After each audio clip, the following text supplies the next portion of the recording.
Setiap kehidupan dimulai dari satu sel kecil. Dari sana, perjalanan panjang penciptaan manusia dimulai. Dalam video ini, kita akan menggali secara mendalam proses pembuahan dan perkembangan janin, bagaimana ilmu kedokteran modern menjelaskannya, dan bagaimana Al-Quran, kitab suci umat Islam, telah menyinggung hal ini lebih dari 1400 tahun yang lalu. Mari kita ikuti penjelasan detailnya. Al-Quran menjelaskan, dalam surat Al-Hajj ayat 5, yang berbunyi, "Wahai manusia, jika kamu meragukan hari kebangkitan, sesungguhnya kami telah menciptakan orang tua kamu Nabi Adam dari tanah, kemudian kamu sebagai keturunannya kami ciptakan dari setetes mani, lalu segumpal darah, lalu segumpal daging, baik kejadiannya sempurna maupun tidak sempurna, agar kami jelaskan kepadamu, tanda kekuasaan kami dalam penciptaan. Kami tetapkan dalam rahim apa yang kami kehendaki sampai waktu yang sudah ditentukan. Kemudian, kami mengeluarkan kamu sebagai bayi, lalu kami memeliharamu hingga kamu mencapai usia dewasa. Di antara kamu ada yang diwafatkan dan ada pula yang dikembalikan ke umur yang sangat tua sehingga dia tidak mengetahui lagi sesuatu yang pernah diketahuinya atau pikun. Kamu lihat bumi itu kering. Jika kami turunkan air hujan di atasnya, ia pun hidup dan menjadi subur serta menumbuhkan berbagai jenis tumbuhan yang indah." Dalam surat tersebut, Allah menjelaskan bahwa kita semua diciptakan dari setetes mani yang bertumbuh di dalam rahim menjadi segumpal darah, lalu berkembang menjadi gumpal daging. Daging itu bisa sempurna atau tidak, atas ketentuannya, dan akan terlahir sebagai bayi. Ini merupakan petunjuk dari Sang Pencipta agar manusia mengetahui bahwa setelah terjadi pembuahan, sel akan berkembang membentuk zigot, embrio, hingga fetus. Seperti penjelasan Dr. Drinan, dokter kandungan di Mage Women's Hospital dari University of Pittsburgh Medical Center, usia kehamilan rata-rata berlangsung selama 40 minggu. Terdapat 3 fase perkembangan janin, yaitu fase germinal atau zigot, embrio, hingga janin. Perkembangan zigot dimulai saat sperma dan sel telur bersatu di saluran tuba. Sel telur yang dibuahi disebut zigot. Zigot membelah dan berkembang menjadi sel yang membentuk embrio. Pada tahapan ini, semua organ dasar berkembang seperti struktur otak, sistem saraf, kecuali organ intim. Setelah itu, embrio memasuki tahap janin, di mana perkembangan pesat terjadi di bagian otak hingga persalinan.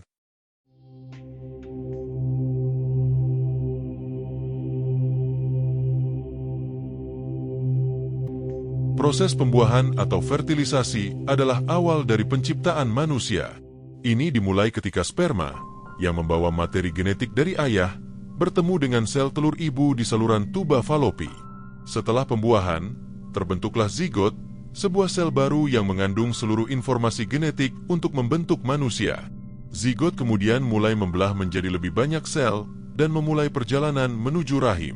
Ternyata, proses awal penciptaan manusia ini telah dijelaskan dalam Al-Quran dengan istilah yang sangat mendalam.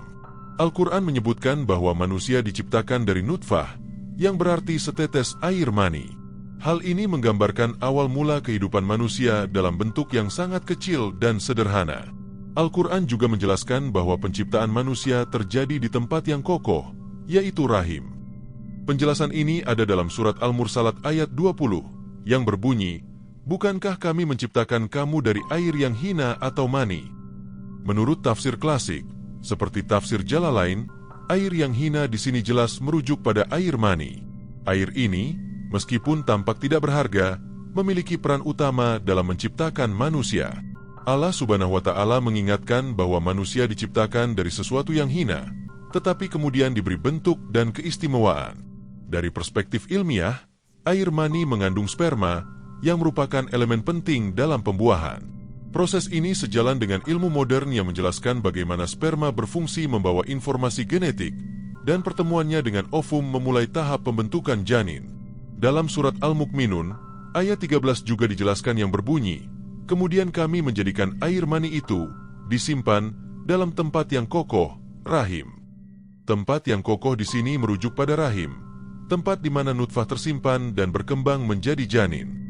Rahim diibaratkan sebagai tempat yang aman dan terlindungi, yang disiapkan oleh Allah Subhanahu wa Ta'ala untuk proses pertumbuhan dan perkembangan janin.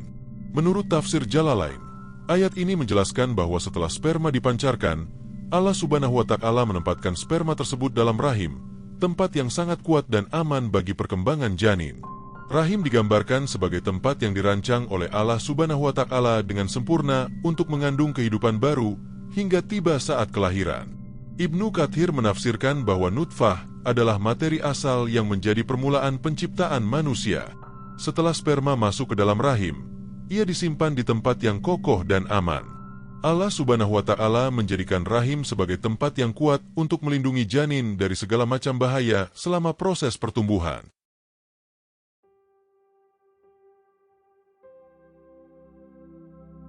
Setelah pembuahan, zigot mulai berkembang menjadi embrio. Pada minggu kedua hingga ketiga, sel-sel mulai terorganisir untuk membentuk lapisan-lapisan embrionik yang kelak akan menjadi organ tubuh manusia. Sistem saraf mulai terbentuk, dan jantung embrio mulai berdetak pada minggu kelima. Pada minggu ke-8 hingga ke-12, janin mulai membentuk tulang dan otot. Ilmu kedokteran menjelaskan bahwa pada fase ini, tulang-tulang utama terbentuk terlebih dahulu, kemudian dibungkus oleh otot-otot yang akan menjadi bagian tubuh janin. Proses ini disebut osifikasi, di mana jaringan kartilago mulai mengeras menjadi tulang. Ternyata Al-Quran juga menjelaskan fase perkembangan manusia di dalam rahim dengan sangat menarik. Setelah nutfah terbentuk, Al-Quran menjelaskan manusia melewati tahap alaqah, yang berarti sesuatu yang melekat, menggambarkan bagaimana embrio terhubung ke dinding rahim. Kemudian, Al-Quran menjelaskan tahap mudghah, yang artinya segumpal daging, merujuk pada fase di mana tubuh mulai terbentuk secara kasar. Dalam Al-Quran, proses ini digambarkan dalam surat Al-Mu'minun ayat 14 yang berbunyi, "Kemudian, air mani itu kami jadikan sesuatu yang melekat. Lalu, sesuatu yang melekat itu kami jadikan segumpal daging. Lalu segumpal daging itu kami jadikan tulang belulang. Lalu tulang belulang itu kami bungkus dengan daging. Kemudian, kami menjadikannya makhluk yang berbentuk lain. Maha suci Allah sebaik-baik pencipta." Tafsir Al-Qurtubi menyebutkan bahwa ayat ini merangkum kebesaran Allah Subhanahu wa Ta'ala dalam penciptaan manusia yang dimulai dari sesuatu yang sangat kecil dan sederhana. Lalu Allah Subhanahu wa Ta'ala membentuknya melalui tahap-tahap penciptaan yang penuh keajaiban. Ini menunjukkan pengetahuan Allah Subhanahu wa Ta'ala yang sempurna tentang penciptaan dan perkembangan makhluk.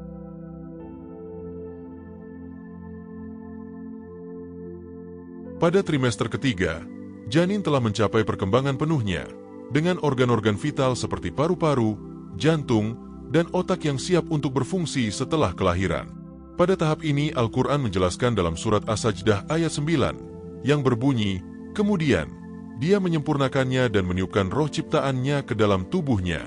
Dia menjadikan pendengaran, penglihatan, dan hati nurani untukmu. Tetapi, sedikit sekali kamu bersyukur." Dalam tafsir Ibnu Katsir, penjelasan tentang ayat ini menekankan bahwa setelah Allah Subhanahu wa Ta'ala membentuk manusia dalam bentuk yang sempurna, baik secara fisik maupun struktur, Allah Subhanahu wa Ta'ala meniupkan ruhnya ke dalam tubuh tersebut. Ini menunjukkan bahwa manusia tidak hanya diciptakan dari tanah atau elemen fisik, tetapi juga diberi kehidupan melalui ruh yang ditiupkan oleh Allah Subhanahu wa Ta'ala.